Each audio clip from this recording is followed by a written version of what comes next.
My name is Greg Coles, and I'm part of Love Boldly's Q&A panel, #AskingForAFriend.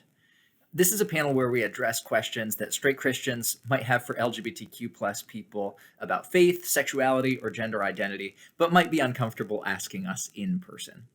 And the question I'm here today to answer is, I'm a boomer. When I was a teenager, I heard the word queer.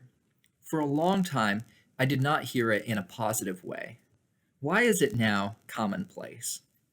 This is a great question, and I love it particularly because it lets us talk about the history of words.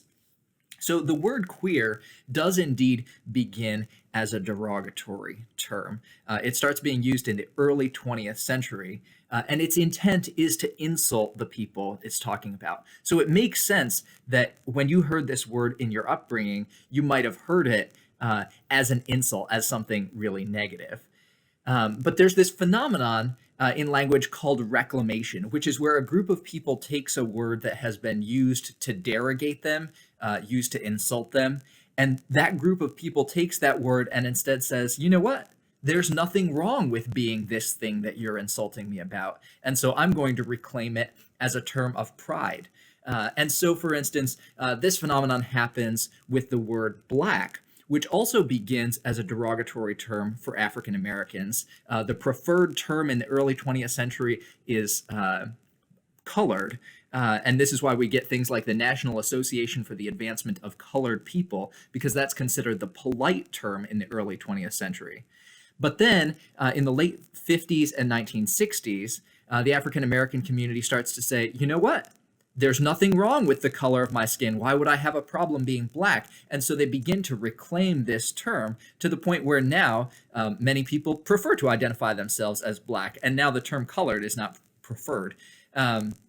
We see a similar thing happen with the word gay, which also starts initially as derogatory and is then reclaimed.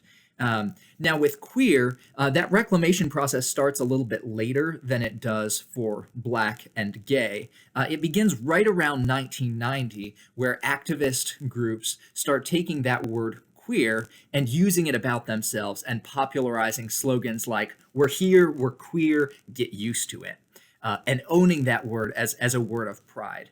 From there, we see the word start to get normalized in media. We have shows like Queer Eye for the Straight Guy, which has now been rebooted decades later as Queer Eye.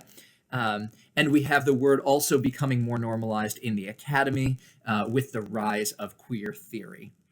And so generally, people who prefer this term for themselves, who prefer to identify themselves as queer, are saying something like, yes, I am queer in the sense that I am not normal by other people's standards. And I'm actually okay with that. I actually have no problem not fitting your idea of normal. I'm happy to be different from you, and that's okay.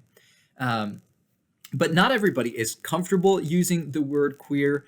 As you've said, a lot of people still experience it emotionally as a derogatory term. And so the best policy is always to describe people with the words that they use to identify themselves. So if somebody likes the word queer and finds it helpful, then you can honor them by using that word of them. If somebody doesn't find it helpful, if they find it insulting, then by all means avoid it with them. Either way, recognize that language is complex and it can do a lot of different things. It can be used to hurt, but also, and hopefully, it can be used to help and to heal. Thanks for your great question.